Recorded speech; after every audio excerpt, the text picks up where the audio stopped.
मेरा नाम जैनिल है।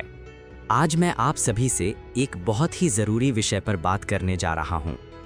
आज हम बात करेंगे ई समन्स और नए आपराधिक कानूनों के बारे में और ये कैसे हमें समय पर न्याय दिलाने में मदद करते हैं। ये पहल bureau of police research and development द्वारा की गई है, जिसका उद्देश्य जनता को नए कानूनों के प्रति जागरूक करना है। दोस्तों, भारत सरकार ने साल 2023 में 3 नए आपराधिक कानून लागू किए हैं। पहला, भारतीय न्याय संहिता 2023। ये पुराने आईपीसी की जगह लेता है और अपराध तथा सजा की व्यवस्था को आधुनिक बनाता है। दूसरा, भारतीय नागरिक सुरक्षा संहिता 2023। ये पुलिस और कोर्ट की प्रक्रिया को तेज और पारदर्शी बनाता है। तीसरा, भारतीय साक्ष्य अधिनियम 2023। ये डिजिटल सबूतों को कानूनी मान्यता देता है।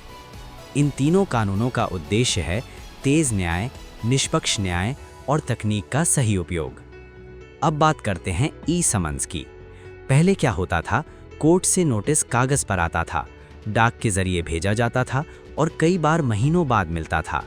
इससे केस में देरी होती थी और लोगों को परेशानी होती थी।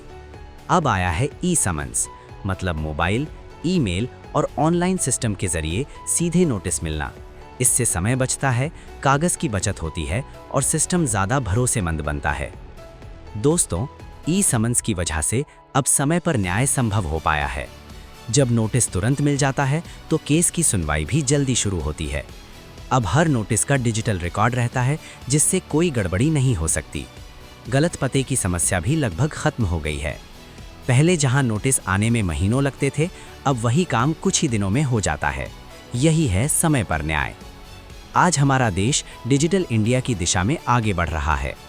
ई कोर्ट्स, ऑनलाइन एफआईआर, वर्चुअल सुनवाई और ई समन्स हमारी न्याय व्यवस्था को आधुनिक बना रहे हैं। इससे जनता का भरोसा बढ़ता है और न्याय सबके लिए आसान बनता है। अंत में दोस्तों, नए आपराधिक कानून और ई समन्स हमारे देश की न्याय व्यवस्था को मजबूत बना रहे हैं। ये हमें देता है निष्पक्ष न्याय, तेज न्याय और स्मार्ट न्याय।